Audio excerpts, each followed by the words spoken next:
I speak the truth because biting my tongue hurts. Why don't more of the religious leaders utilize social media more often? I would assume that you want your ministry to grow. I don't understand why there's not more religious leaders utilizing social media for what it really is. A lot of them talk about all the bad things that social media is. Would Jesus be on Facebook? And if he was, what would he use it for to get his message out? From Peter to Paul, to Daniel, even Noah, right? Their purpose was to spread the word, right? So I'm just putting out a challenge. This is really not, we're going to pick up the open letter series this week. I just wanted to just take a quick moment just to ask a question, like, why don't more religious leaders utilize social media for the power that it is? Like, why?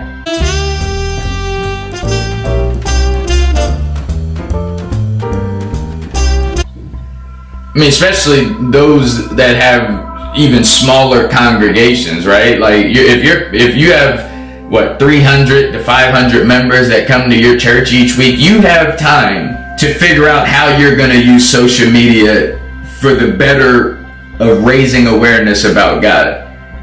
Some of you are only using social media to let us know that there's going to be church on Sunday, there's Bible studies on Wednesday. Is that really all that you could utilize social media for? It's about time that you step your game up. People, you remember how Jesus, right? He was hanging out with everybody, wasn't he? From the prostitutes, the murderers, the adulterers. He was hanging out with all of them, right? And not hanging out, spending most of his time, but he was never afraid to, to reach out and see what people are doing, to make a connection with people. So if you're a religious leader and you're just, connecting with the so-called saints, you're missing out on what the real purpose behind your ministry is all about. Right? If you just want your church filled with saints, then obviously you're just going to have that tight-knit community of people that you communicate with. And everybody else is just going to be kind of like a distant thing. You never take the time out to actually make a connection. I'm challenging the religious leaders of the world to utilize social media for the better. You can't get more involved in social media. You have to put the medicine in the candy.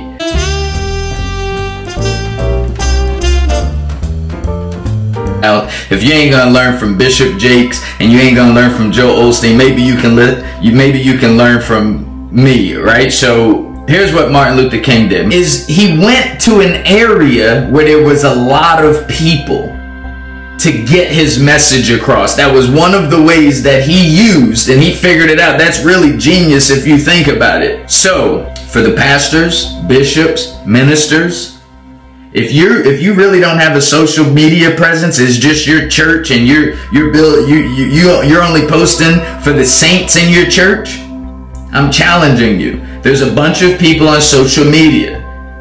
You should be doing YouTube videos. You should be on SoundCloud. You shouldn't just have your own church website. Even if you have that, you shouldn't just have a church fan page on Facebook. You're isolating your whole self. Those things are great. You're a child of God first. So therefore, you need to be making connections with your audience. That's just a free tip right there. Right? There's a bunch of people on social media. There's a million different platforms on social media. There's a lot of sinners on social media. Why don't you have a better presence on social media? Some of you religious leaders often ask me, what would Jesus do? If I come to you with a situation, or you know that I'm going through a situation, you always somehow bring it back to what would Jesus do in this situation. Well, I'm asking it back to you. If Jesus was on social media, what would he do?